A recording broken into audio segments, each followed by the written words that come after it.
Hey y'all, today I have a fantastic tutorial lined up for you. We're kicking off the summer season with a cute bow peplum top that's been making its rounds online. I'm going to show you how to recreate the look using a dress shirt.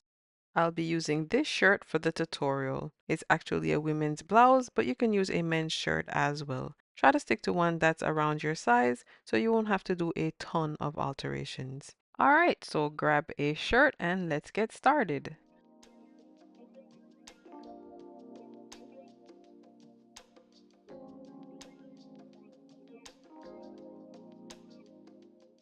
First, we need to remove the collar and pocket if your shirt has one. I remove the collar using my seam ripper instead of cutting it so I can reuse the seam allowance. We also need to remove the button and buttonholes. I did this by cutting right alongside them to save as much fabric as possible. My shirt had a front facing. I made sure not to cut into the facing so I can reuse them later on for straps. Next, we're going to cut the shirt crosswise for the peplum, which is basically the ruffle section we'll be adding to the waist. This means you first have to find our waistline. You can do this by simply trying on your shirt and marking where your waist falls. Once you figured out where to cut, fold your shirt in half and lay it out nice and flat. I suggest adding a few pins to keep everything in place while cutting. With that out of the way, we're going to work on finishing the center front and neckline. For the center front, I folded the raw edge under twice, approximately a 1/4 inch, and sew.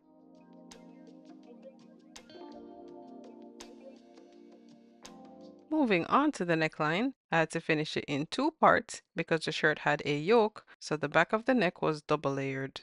For the front neck, I first opened up about an inch of the shoulder seam, then folded under the raw edge twice, a 1/4 inch, and sew.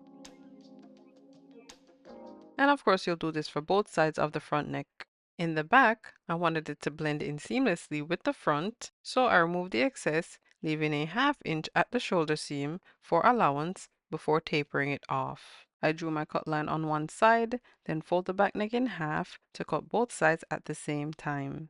Afterwards, I fold the raw edges inward, making sure to sandwich the end of the front neck at the shoulder seam.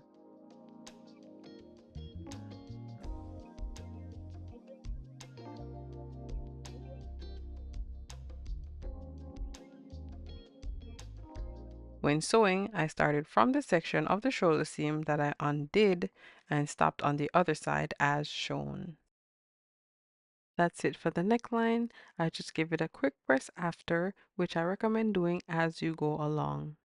Next, I wanted to alter the drop shoulders and take in the side seams. If you don't need to make any of these alterations, feel free to skip the next step. For me, the drop shoulders were not ideal for the style top that we're making. You can see here how much the seam hangs off my shoulder, so I marked where I want it to fall, which is right on the edge of my shoulder bone. To make my alterations, I went ahead and removed the sleeves. This is where my new armholes will be, and I'm going to take in approximately 1.5 inches from the sides as well. To shape the new armholes, I'm going to use my French curve ruler and join the two markings. I drew the line a 1/2 inch away from the markings to include allowance. I don't know if you noticed, but the back part of the armhole comes out about a 1/2 inch more. I'm going to do the same when cutting. I started with the side seam first, then the front of the armhole, followed by the back to include that extra 1/2 inch. Afterwards, I did the same thing on the other side, using the scrap pieces as a guide when cutting to make sure both sides are symmetrical. Next, I sewed the side seams closed before redoing the sleeves. Then with right sides facing, I set the sleeves back in, then stitched around the armholes. Now that the sleeves are reattached, we can now move on to altering them. Try on your top to determine where you want to shorten the length. I chose mid-length, which is just below my elbow. Make sure to include allowance. Turn the raw edge under twice, approximately a 1/2 inch, and sew, leaving an opening to insert the elastic. Once you've stitched the channel, insert the elastic through the opening. I used 12 inches of elastic for each sleeve and a threader to help me feed it through. Afterwards, overlap the ends of the elastic together before closing up the channel. Moving on to the peplum, grab the other half of your shirt and fold it in half lengthwise, then crosswise. Check that it's even throughout, then remove any extra you may have at the bottom. Cut it in half so that you have 2 long strips. join and sew one end of the strips together and finish the raw edges on the other ends by turning them under twice.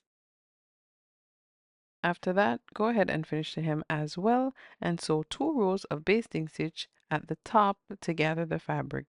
Now gather the fabric until it's the same width as your shirt hem. Pin the ruffles to the hem of your shirt, making sure the gathers are spread evenly throughout. To attach the ruffles, sew between the basting stitches. Once you've done that, go ahead and remove the basting threads. One other thing that we need to do, and that is to press the seam allowance to finish. Zigzag or serge the raw edge first, then with your iron in one hand and ruffles in the other, iron the seam using the tip or edge of your iron as shown, just enough to get in the crease without flattening the ruffles. The seam allowance should be facing away from the ruffles. This will keep it nice and flat without the need for top stitching. For the final step, we're going to add the tie straps. I had just enough scrap fabric left over to make them. Cut 6 strips, 9.5 by 1.25. This includes a 1/4 inch allowance. Fold the strip in half on the wrong side and sew the sides closed, leaving an opening at the center. Use the opening to turn the straps on the right side, then sew around the edges as shown to close. Starting on one side of your top, pin 3 of the straps along the center front, doing your best to space them evenly. On the other side of your top, pin the remaining 3 straps, aligning them with the first set. I place the straps 2 inches away from the edge at the center front. Lastly, sew a box stitch on the end of the straps to secure them in place. And we are done!